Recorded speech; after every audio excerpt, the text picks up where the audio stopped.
तो इस जन्म में भी हमारी बचपन से ही पापों में प्रवृत्ति रही, परंतु जब अपने पापों की जब सज़ा मिलती है तब ठाकुर जी की याद आती है कि हमको गलत काम नहीं करना चाहिए, ये रास्ता नहीं चलना चाहिए। सही बात है महाराज जी। उस समय ठाकुर जी की शरण में जाओ, तो शरण का मतलब है कि सिर्फ ठाकुर जी के चरणों में रख दिया, चाहे काटें, चाहे इस पर मुदगर मारें, चाहे इस पर गदा मारें, चाहे कुछ करें, उसको सहन करो, उसको स्वीकार करो।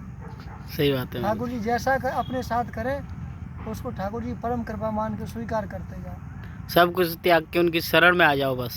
शरण में आ जाओ। शरण का मतलब यही है कि वो हमारे साथ जैसा व्यवहार करें उसी को सही मानो। उनकी जो तुम्हारी नज़र में या दुनिया की नज़र में जो किसी के प्रति गलत से गलत व्यवहार माना जाता है, अगर ठाकुर जी तुम्हारे साथ वैसा करते हैं तो यही मानिए कि हमारे साथ यही उचित है, हम इसी के योग्य हैं। सही बात है महाराज जी। क्योंकि अपराधी व्यक्ति के साथ दंड का विधान होना ही चाहिए, तभी तो उसका सुधार होगा। जैसे धोबी होता है, कपड़ा बहुत मैला होता है, बिल्कुल महाराज जी। उसको बहुत ज़्यादा मैले कपड़े को धोबी पहले सोडा डाल के उसमें पानी डाल के भट्टी पे चढ़ा देता है, जी। भट्टी पे उसे खूब खुलाया जाता है। अब देखिएगा कपड़े को तो कष्ट नहीं होता, लेकिन जीवात्मा है उसको तो, जीव को तो दुख होगा। सही बात है महाराज जी। है। अब फिर उसको धोबी क्या करता है, फिर उसको पटकुन्ना से मुदगर से उसको कूटता है।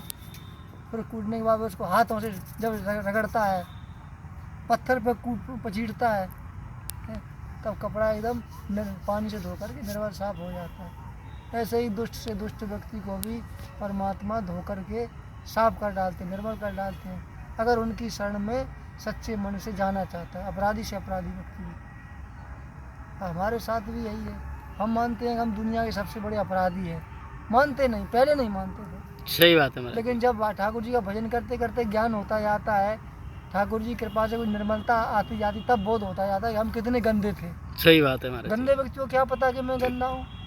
जब वो साफ होता जाता है तब उसको ज्ञान होता जाता है कि मैं कितना गंदा रहा हूँ, या कितना गंदा हूँ, या कितना मुझ में सफाई आ रही है। तो जो भी व्यक्ति है उसको, पापी से पापी व्यक्ति हो, उसको ये स्मरण रखना चाहिए कि हमको अब बचा हुआ जो जीवन है वो भगवान की शरण में जा कर के भगवान के भजन में ही बिताना है। जब तक जीवन शेष है तब तक कोई दुष्ट से दुष्ट, पापी से पापी व्यक्ति अपने को सुधार सकता है। और अगर जीवन व्यतीत हो गया, अंतिम सांस निकल गई, फिर तो उसको अपने किए हुए कुकर्मों की सज़ा भोगनी पड़ेगी। और सज़ा यहाँ भी भोगनी पड़ती है, इस जीवन में भी। इस जीवन में तो थोड़ी भोगनी पड़ती है। उसको यमदूत पकड़ के ले जाते हैं संयमनीपुरी में, वहाँ भयानक भयानक नरक कुंड है, वहाँ भयानक नरक कुंडों में यमदूत फेंक देते हैं, और भयानक नरक कुंडों में भयानक यातना भोगनी पड़ती है। ऊपर से यमदूत मार भी देते हैं, अगर कुंडों से निकल करके भागना चाहते हैं वो जीव तो यमदूत ऊपर से मार देते हैं, फिर कुंडों में फेंक देते हैं, मुदगरों की मार देकर। सही बात है महाराज जी। और वो उनका यातना शरीर होता है, कितने भी यातना मिले, कितना भी कष्ट मिले, वो शरीर नष्ट नहीं होता, यातना शरीर होता है। यदि इस शरीर को गोली मार दी, तीर मार दिया, नष्ट हो जाएगा।